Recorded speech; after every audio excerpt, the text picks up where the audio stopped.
I mean, right away it was kind of just like heartbreaking, We were playing one day and literally the next day it was like, I don't know if you'll be playing again the rest of the year. So that was definitely tough. What have you done to get your baseball fix recently? I know there are games in the Far East that are on at like 5 in the morning. I don't know if you've taken to watching those or how do you stay locked into baseball? Yeah. No, I haven't watched any of those to be honest, but I think I've just been throwing pretty much every day. So that's basically the baseball fix I get for the day. I asked this question of Dre a few weeks ago. You throw 99. So who are you just throwing with? Like who is volunteering to catch that at home? I mean, I got a couple guys I throw with here. Some guys from my high school that they're in some minor league organizations. How was your going so far this year? How did you feel about what you put on paper? You had a 17 strikeout, 7-inning game, so you had to feel like you were dealing pretty well. Yeah, I think that this year was the most comfortable I've felt on a mound, pretty much ever. So, what felt really good about this year? I think just I was so comfortable on the mound. So, like my mechanics, I had full trust in my mechanics, full trust in my arm path, full trust in my timing. Just knowing that I had all that and I could do it at any time. Just the way I prepared in the fall and in the preseason, I felt like I was better than everybody that I was facing. You ever seen the movie Summer Catch? I did.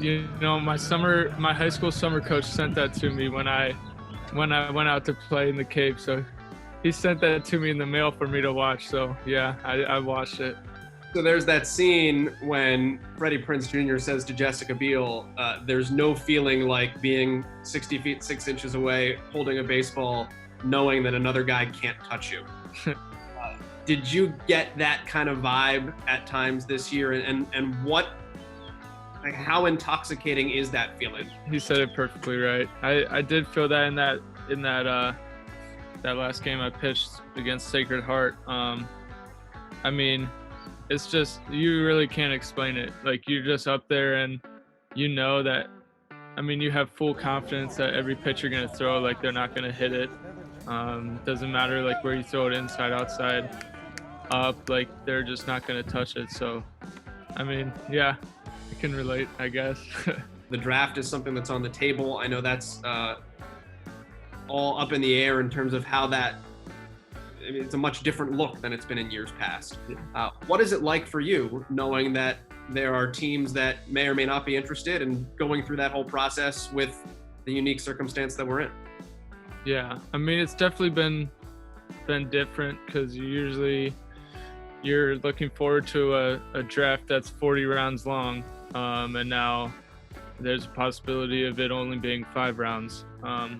So that definitely feels some anxiety or some pressure that you're feeling, especially when you're in this situation where you can't do anything for yourself to improve your stock or anything like that. So all the scouts have they have access to video to all the college games from March 27th and before that. So they have access to everyone's video in college baseball, but you can't have video from after that for some reason, something like that. So they have all that, and then basically all the contact now is we have some meetings and just phone calls. What are those conversations like? What are those phone calls about? How nerve-wracking is it? Yeah, it's a little nerve-wracking.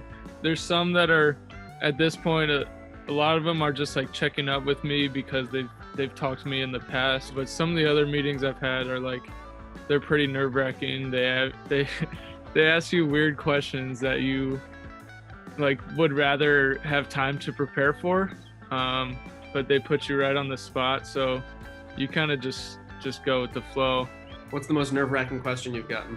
One was, if I had 3 wishes from a genie, what would they be? And I had no idea. And then another one, he was asking me about my parents. He asked, would I liked most about each of my parents and what I liked least about each of my parents. And then he asked me which parent I liked better. So That's a hard question to answer. yeah, Did you say both? no. We won't ask you which one you picked.